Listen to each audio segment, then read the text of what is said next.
ಅಲ್ಲೇ ನಿಂತ್ಕೊಳ್ಳಿ.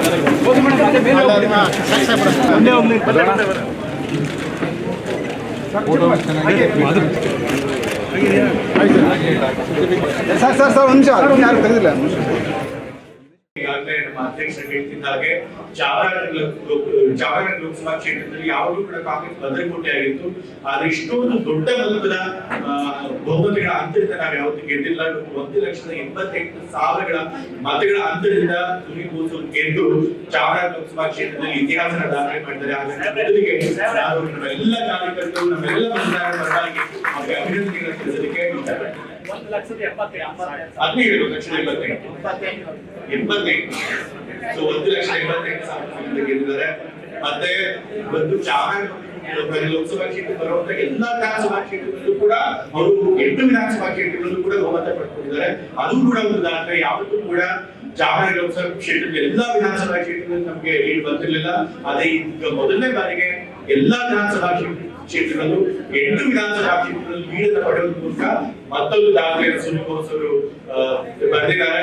ಹಾಗಾಗಿ ಇವತ್ತು ಶ್ರೇಯಸ್ಸು ಯಾರಿಗೆ ಸಲ್ಲಬೇಕು ಅಂತಂದ್ರೆ ಅವ್ರ ಪರವಾಗಿ ದುಡಿದಂತ ನಮ್ಮೆಲ್ಲ ಕಾಂಗ್ರೆಸ್ ಪಕ್ಷದ ನಾಯಕರು, ಮುಖಂಡಗಳು, ಗ್ರಾಮ ಪಂಚಾಯತಿ, ಜಿಲ್ಲಾ ಪಂಚಾಯತಿ, ತಾಲೂಕು ಪಂಚಾಯತ್ ನಾಯಕರು, ಗ್ರಾಮ ಪಂಚಾಯತ್ ನಾಯಕರು, ನಮ್ಮೆಲ್ಲ ಹಗಲಿರು ಶ್ರಮ ಪಟ್ಟಂತ ಅವ್ರ ಕೆಲಸ ಶ್ರಮ ಪಟ್ಟಂತ ನಮ್ಮೆಲ್ಲ ರೀತಿಯ ಆತ್ಮೀಯ ಕಾರ್ಯಕರ್ತರಿಗೆ ಈ ಶ್ರೇಯಸ್ಸು ಸಲ್ಲಬೇಕು. ಅವರು ಕೂಡ ಈ ವೇದಿಕೆ ನಾನು ಕೃತಜ್ಞತೆಗಳ ಧನ್ಯವಾದಗಳನ್ನು ತಿಳಿಸಲಿಕ್ಕೆ ಇಷ್ಟಪಡ್ತಾ ಇದ್ದೇನೆ.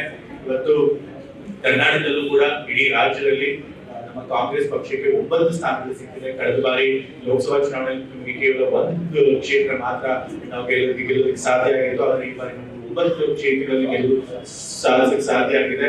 ನಾವು ಇನ್ನೂ ಹೆಚ್ಚಿನ ಸ್ಥಾನಗಳನ್ನ ನಾವು ನಿರೀಕ್ಷೆ ಮಾಡಿದ್ವಿ.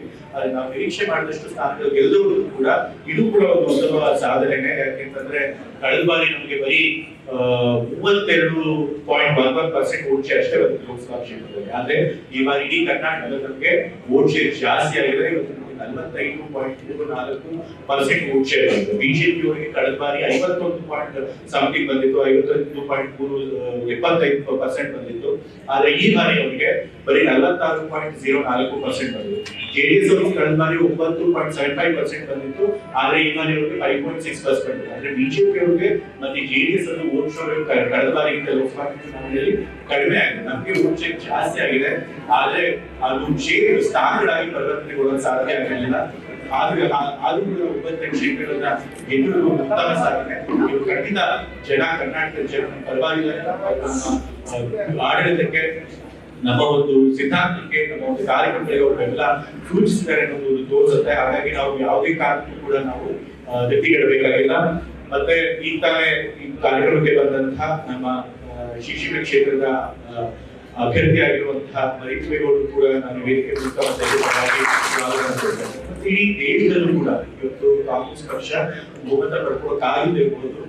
ಬಿಜೆಪಿ ಪಕ್ಷಕ್ಕೂ ಕೂಡ ಬಹುಮತ ಬಂದಿಲ್ಲ. ಅವರು ಕೂಡ 275 ಸ್ಥಾನಗಳನ್ನ ದಾಟಕ್ಕೆ ಸಾಧ್ಯ ಇಲ್ಲ. ಅವರು ಕೂಡ ಬರೀ 242 ಸ್ಥಾನಗಳು ಬಂದಿದೆ. ನಮ್ಮ ಕಾಂಗ್ರೆಸ್ ಪಕ್ಷಕ್ಕೆ ಬರೀ 44 ಸ್ಥಾನಗಳು ಮಾತ್ರ ಇದ್ದು, ಆದ್ರೆ ಇಡೀ ದೇಶದಲ್ಲಿ 99 ಸ್ಥಾನಗಳನ್ನು ಗಳಿಸಿದೆ. ಮತ್ತೆ ಇಡೀ ಇಂಡಿಯಾ ಒಕ್ಕೂಟ ಸುಮಾರು 247 ಸ್ಥಾನಗಳನ್ನು ಗಳಿಸಿದೆ.